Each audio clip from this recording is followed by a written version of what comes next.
এবং জামাতের নেতা কর্মীরা মিলেমিশে সেই ধর্ষণ কাণ্ডে তারা যুক্ত হয়েছেন। 2 দিন পূর্বে হাজারীবাগে 10ম শ্রেণীর একজন শিক্ষার্থীকে ছুরিকাঘাতে হত্যা করা হয়েছে। এরকম আরো অসংখ্য ঘটনা বাংলাদেশে গত কয়েকদিনে ঘটে গিয়েছে।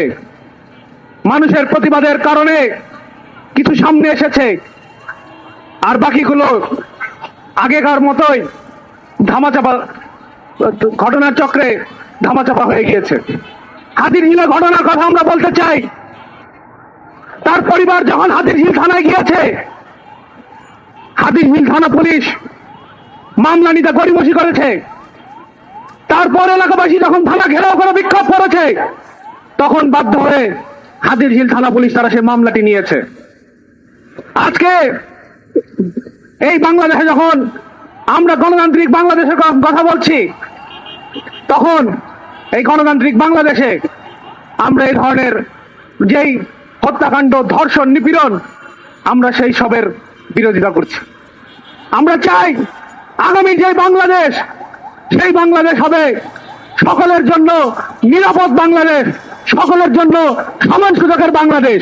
তারেক রহমান যখন সারা বাংলাদেশ নির্বাচনী প্রচারণায় ঘুরিয়ে বেরিয়েছে, তখন তিনি প্রতিজ্ঞা করেছেন তার দল নির্বাচিত হলে সকল মত পথের মানুষের জন্য, সকল ধর্ম, বর্ণ, জাতিগোষ্ঠীর মানুষের জন্য, সকল লিঙ্গের মানুষের জন্য একটি নিরাপদ বাংলাদেশ তারা প্রতিষ্ঠা করবেন।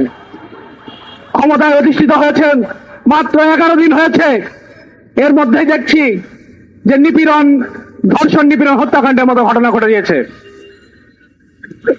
আমরা দেখছি বাইরে সরকারি দল বিএনপি এবং বিরোধী দলে বসে আছে 71-এ পরাজিত যে ঘাতক শক্তি, তারা হর হামেশায় একে অপরের বিরোধী বক্তব্য দিয়ে যাচ্ছেন।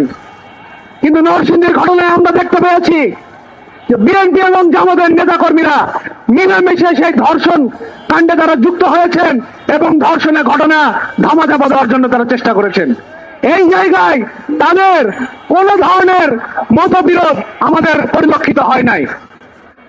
সংগ্রামী বন্ধুগণ, তারেক রহমানকে বলতে চাই, আপনি একজন কন্যা সন্তানের জনক। আপনি নরসিংদীর সেই বাবার জায়গায় নিজেকে রেখে দেখেন যে কন্যা হারানোর বেদনা কিরকম।